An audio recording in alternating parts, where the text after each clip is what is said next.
मोठी संधी, मोठा बिझनेस, आपल्या व्यवसायाला द्या दे धक्का. नाशिक पिंपळगाव परिसरामध्ये आलेली आहे एक मोठी business opportunity. Presenting Arihant business centre by Bhandari Infra. Rohit आणि राकेश भंडारी यांचं व्हिजन प्रोजेक्ट. प्राईम पिंपळगाव रोडवर 650 फूट वाईड फ्रंटेज, म्हणजे तुमच्या बिझनेसला मिळणार मॅक्झिमम व्हिजिबिलिटी. इथे मिळणार आहेत प्रीमियम शॉप्स आणि शोरूम्स. त्यामुळे बिझनेस ओनर्ससाठी किंवा इन्व्हेस्टर्ससाठी परफेक्ट चॉईस आहे. G+4 commercial project, 26.5 foot clear ground floor height, 7 high speed elevators आणि 150 पेक्षा जास्त कार पार्किंग आणि सर्व काही एकदम नियोजनासह. नाशिक, मुंबई आणि आसपासच्या बिझनेस हब्ससाठी एक्सलंट कनेक्टिव्हिटी. हा फक्त प्रोजेक्ट नाहीये, तर पिंपळगाव बसवंतचा नेक्स्ट कमर्शियल हब आहे. बुकिंग ओपन आहेत, त्यामुळे ही प्रीमियम अपॉर्च्युनिटी अजिबात मिस करू नका.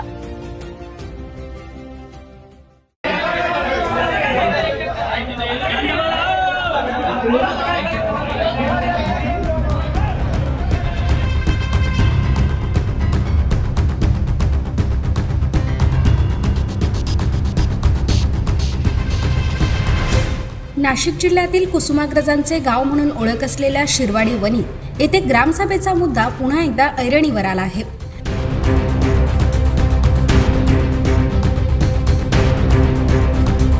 ग्रामपंचायतीच्या कारभारावरून ग्रामसभेत आरोप प्रत्यारोप झाल्याने तसेच सरपंच, उपसरपंच आणि ग्रामसेवक यांच्याशी संबंधित वादग्रस्त वक्तव्ये, मागील ग्रामसभेनंतर खोटे गुन्हे दाखल केल्याचे आरोप आणि ग्रामदैवत यात्रेच्या खर्चावरून झालेल्या चर्चेमुळे ग्रामसभेचे वातावरण चांगलेच तापल्याचे पाहायला मिळाले.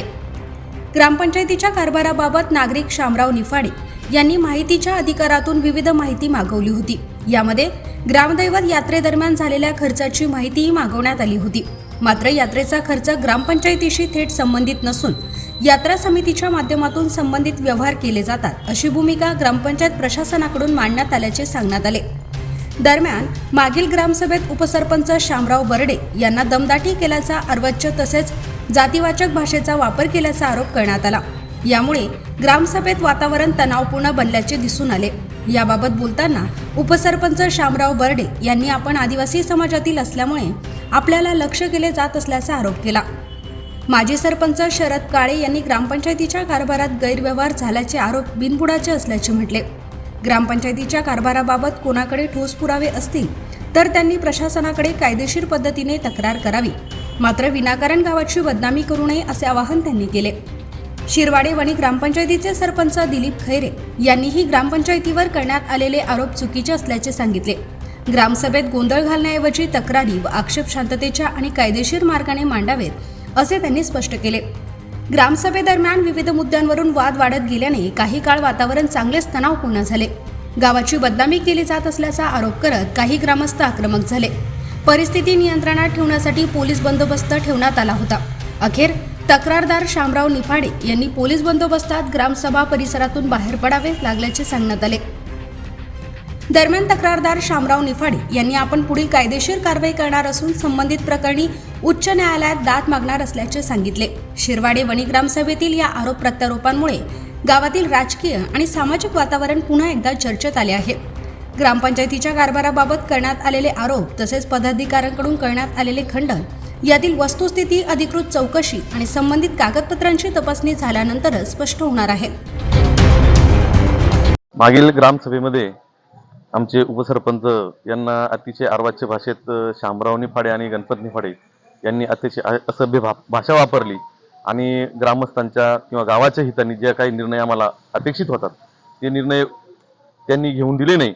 आणि दुसरी गोष्ट म्हणजे त्यांच्या मागणी त्यांनी जे याच्या माहिती अधिकाराखाली काही अर्ज टाकलेले आहेत त्याच्या माध्यमातून त्यांना माहिती पण पुरवलेली, परंतु ग्रामस्थांच्या समोर खोटे आरोप करून खोटे काहीतरी ग्रामस्थांना सांगून आणि ग्रामसभा उधळण्याचं काम हे लोक करत होते. त्याच्यासाठी आम्हाला दुसरी ग्रामसभेचं नियोजन करावं लागलं आणि या दुसऱ्या ग्रामसभेमध्ये संपूर्ण गाव एकत्र येऊन त्यांना त्याचा जाब विचारला आणि पूर्ण इथं सूर्यप्रकाशासारखा स्वच्छ कारभार असल्या कारणाने त्यांनी कुठं पण गेला, काही पण गेला, कोर्टात जावं, काही झालं, परंतु या गावाला वेठीस धरू नये. हे गाव कुसुमाग्रजांचं गाव आहे. या गावाची बदनामी होता कामा नये. अतिशय गेली 15 वर्षापासून खूप स्वच्छ कारभार, सुंदर कारभार या गावामध्ये चालू आहे.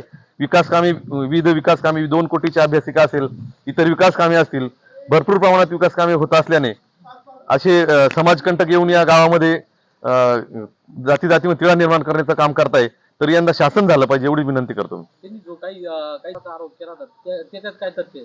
त्याच्यात कुठलाही अतिशय सूर्यप्रकाश सारखा या ग्रामपंचायत स्वच्छ कारभार चालू आहे. त्यांना माहिती अधिकाराखाली त्यांनी जे माहिती मागितलेली त्यांना पूर्णपणे देण्यात आलेली आहे. जी काही माहिती अजून द्यायची असेल किंवा नसेल ती पण त्यांना पूर्णपणे देण्यात येईल. त्याच्यावर त्यांनी काय निर्णय शासनाच्या परिपत्रकाप्रमाणे, शासनाच्या नियमाप्रमाणे त्यांना कुठं जायचं, काय करायचं ते त्यांनी ठरवावं आणि आधी निपक्षपाती त्याचं घेऊन आम्हाला पण कुठल्याही प्रकारचं आम्ही काम आपलं एक मिनिट पंचायतीमध्ये कुठल्याही प्रकार चुकीचं काम झालेलं नाही आणि शासनाच्या स्तरावर आमचं ऑडिट झालेलं आहे, मूल्यांकन झालेलं आहे. आमचं टेंडर होतं, मूल्यांकन होतं, त्याच्यानंतर ते पेमेंट होतं. त्याच्यामुळं भ्रष्टाचाराचा विषय कुठल्याच प्रकारे येत नाही. बरेच आमदार निधीतली कामं असतील, खासदार परस्पर वरच्या PWD लेवलला ते टेंडर होतं, त्याच्यामुळे तो आमच्यापर्यंत तो काही विषय येत नाही, त्याच्यामुळे तो प्रश्न उद्भवत नाही. यात्रेचा काय विषय होता? आता यात्रा कमिटीचा विषय असा होता की यात्रेच्या निमित्तानं शनी महाराज यात्रा भरते आमच्या गावामध्ये, परंतु त्या यात्रा कमिटी वेगळी असते. त्या यात्रा कमिटीचे जो काही हिशोब असतो ती यात्रा कमिटी स्वतंत्र असते. ती स्वतंत्र यात्रा कमिटी गावाचे सगळे दोन्ही पार्ट्यांचे लोक बसून ती यात्रा कमिटी नेमलेली असते आणि जेणेकरून गावाचा कुठल्याही प्रकारे वादविवाद होऊ नये, यात्रा चांगल्या सुलभ प्रमाणे पार पाडावी याच्यासाठी तो प्रयत्न असतो. ती यात्रा कमिटीच्या आम्ही पूर्ण ते यात्रा कमिटीच्याच हाती आम्ही तो हिशोब दिलेला असतो. ते काय गावाचं काय करायचं काय नाही ते ठरवतात आणि यात्रा पूर्णपणे पार पाडतात. 8/2026 मध्ये झाली. त्यावेळेस त्यानं काही नसताना पिंपळगाव पोलीस स्टेशनला जाऊन आणि आमच्यावर खोटे गुन्हे दाखल केले. त्याच्यामध्ये आमचे माजी सरपंच नव्हते पण तरी त्यांच्यावर नाव दिलंय त्यांनी आणि धक्काबुक्की केली असं सांगितलंय. आम्ही त्याच्यात धक्काबुक्की नाही केली, काहीच नाही केलं. त्याला उलट फक्त मी एवढं विचारलं का 2.5 लाख रुपये कोणत्या सदस्यांना घेतले हे आम्हाला सांग. त्याच्यावरून तो म्हणत तुला बोलायचा अधिकारच नाही. आणि मी उपसरपंच या नात्यानं त्याला विचारतो म्हणत मला काही घेणं नाही त्याशी, तुला बोलायचा अधिकार नाही म्हणत.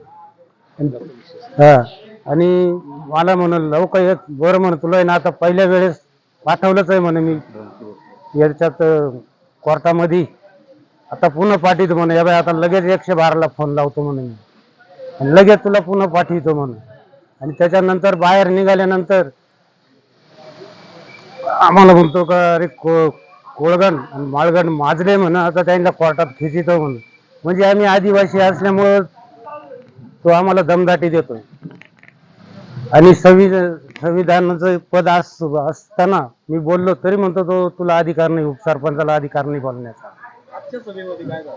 आजच्या सभेमध्ये मग त्याला मी तेच विचारलं तू आम्हाला ते 2.5 लाख कोणी घेतले ते सांग. तर ते त्यानं लगेच उत्तर द्यायचं टाळलं आणि बाकीचं दुसरंच बरडायला लागला. आणि मग ते काय आम्ही आदिवासी असल्यामुळे त्याला त्याच्या डोळ्यात झालं तर काय तेच समजत नाही. तमाशा ही लोककला आहे महाराष्ट्राची. तो तमाशा आम्ही भरवला होता, तर प्रत्येक गावात तमाशा भरवता तो आम्ही पण भरवला होता. आम्ही संपूर्ण हिशोब गावापुढे 1 महिना मांडलेला होता. गावाच्या ग्रामपंचायतीच्या फलकावर तो हिशोब लिहून ठेवला होता. प्रत्येक ग्रुपवर त्याला हिशोब टाकलेला होता. तो हिशोब सगळ्यांना मान्य होता. पण हे काही चुकीचे 2 लोक येऊन काही आरोप करत्या, त्याच्यात आम्हाला ते पटलं नाही. त्या दोघांचे नाव शामराव संतोष निफाडे, गणपत सुखदेव निफाडे या दोघांनी जे काही व्हिडिओ काही आमच्यावरती खोटे गुन्हे दाखल केलेले त्याच्यात गावाला वेठीस धरलेले.